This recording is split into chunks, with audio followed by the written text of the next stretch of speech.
നമ്മുടെ സംസ്ഥാനത്തെ തൊഴിൽ രഹിതരായവർക്ക് പ്രതിമാസ ധനസഹായം നൽകുന്ന സംസ്ഥാന സർക്കാരിൻ്റെ പദ്ധതിയുടെ അടുത്ത ഘട്ട ധനസഹായം, അതായത് മൂന്നാം ഗഡുവിൻ്റെ വിതരണമാണ് ആരംഭിക്കാൻ പോകുന്നത്.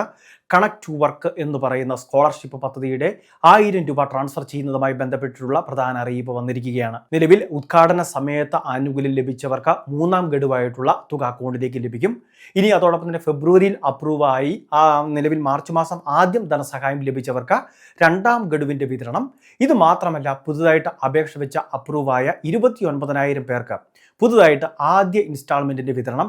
ഇങ്ങനെ പല കാര്യങ്ങളാണ് ഈ സമയത്ത് നടക്കാൻ പോകുന്നത്. ഏറ്റവും പ്രധാനപ്പെട്ട ഒരു അറിയിപ്പ്, നമ്മളുടെ സംസ്ഥാനത്ത് ഏറ്റവും കൂടുതൽ ആളുകൾക്ക്, പ്രത്യേകിച്ച് 5 ലക്ഷത്തോളം വരുന്ന യുവതി യുവാക്കൾക്ക് വേണ്ടി സംസ്ഥാന സർക്കാർ കൊണ്ടുവന്ന കണക്ട് ടു വർക്ക് എന്ന് പറയുന്ന സ്കോളർഷിപ്പ് പദ്ധതി, അതായത് തൊഴിൽ രഹിതരായവർക്ക് വിവിധ മത്സര പരീക്ഷകൾക്ക് നമ്മൾ തയ്യാറെടുക്കുകയായിരിക്കും. അതല്ല എങ്കിൽ ഏതെങ്കിലും മേഖലയിൽ നിലവിൽ നൈപുണ്യ കോഴ്സുകളൊക്കെ ചെയ്യുകയായിരിക്കും.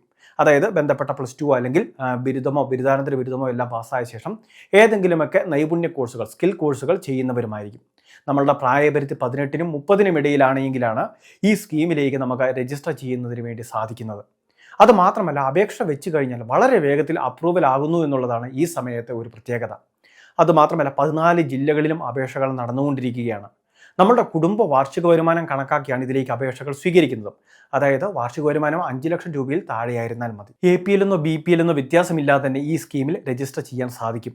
വീണ്ടും രജിസ്ട്രേഷൻ ആരംഭിച്ചിരിക്കുകയാണ്. അതായത് രജിസ്ട്രേഷൻ അവസാനിച്ചിട്ടില്ല, ഇപ്പോഴും രജിസ്ട്രേഷൻ നടന്നുകൊണ്ടിരിക്കുകയാണ്. അതായത് 1 ലക്ഷം പേരാണ് നിലവിൽ ഈ പദ്ധതിയുടെ ഗുണഭോക്താക്കളായിട്ട് ഇപ്പോൾ മാറാൻ പോകുന്നത്. 5 ലക്ഷം പേർക്ക് വേണ്ടിയുള്ള ഒരു പദ്ധതിയാണ് എന്ന് നിങ്ങൾ തീർച്ചയായിട്ടും ശ്രദ്ധിക്കണം. അതുകൊണ്ട് തന്നെ തീർച്ചയായിട്ടും അപേക്ഷകൾ സമർപ്പിക്കുക. ഇനി ഇതിൻ്റെ ഇൻസ്റ്റാൾമെൻറ്റ് വിതരണവുമായിട്ട് ബന്ധപ്പെട്ട് മാർച്ച് മാസത്തെ തുക വിതരണത്തിന് തയ്യാറായിട്ടുണ്ട്. നിലവിൽ മാർച്ച് മാസം ആദ്യം വിതരണം ചെയ്തത് ഫെബ്രുവരിയിൽ തുക ലഭിക്കാതെ ഇരുന്ന, എന്നാൽ അപ്രൂവൽ ലഭിച്ചവർക്കുള്ള ആദ്യത്തെ ഇൻസ്റ്റാൾമെൻറ്റ്. അതുമാത്രമല്ല, ഉദ്ഘാടന സമയത്ത് തുക ലഭിച്ചവർക്ക് രണ്ടാമത്തെ ഇൻസ്റ്റാൾമെൻ്റ് ആയിട്ടായിരിക്കും ആ തുക ക്രെഡിറ്റ് ആയിട്ടുണ്ടാവുക. എല്ലാ മാസങ്ങളിലും തുക ലഭിക്കും. ഒരു വർഷത്തേക്ക്, അതായത് 12 മാസത്തേക്കാണ് ധനസഹായം ലഭിക്കുന്നത്. അതുകൊണ്ട് തന്നെ വൈകി അപ്രൂവ് ആയവരും വിഷമിക്കേണ്ട ആവശ്യമില്ല. അപ്രൂവ് ആയ ഡേറ്റ് മുതൽ, ആ മാസം മുതൽ 12 മാസത്തേക്ക് സ്കോളർഷിപ്പ് ഉണ്ടായിരിക്കും. ഇനി ഇപ്പോൾ സർക്കാരിൻ്റെ അറിയിപ്പ് അനുസരിച്ച് നിലവിൽ 45,989 പേർക്കാണ് അപ്രൂവലായിട്ട് ധനസഹായം കിട്ടിക്കൊണ്ടിരിക്കുന്നത്. 1000 രൂപ വീതം കിട്ടിക്കൊണ്ടിരിക്കുന്നത്. അതായത് ഏറ്റവും അവസാനത്തെ ഗഡു ലഭിച്ചവരുടെ എണ്ണമാണ് ഈ പറയുന്നത്. ഇനി ഈ സമയത്ത് സംസ്ഥാന സർക്കാർ 29,000 പേർക്ക് കൂടി അപ്രൂവൽ നൽകിയിട്ടുണ്ട്. അതായത് സെലക്ഷൻ ലിസ്റ്റിൽ തുക കൈമാറേണ്ടവരുടെ ലിസ്റ്റിലേക്ക് ഉൾപ്പെടുത്തിയിട്ടുണ്ട്.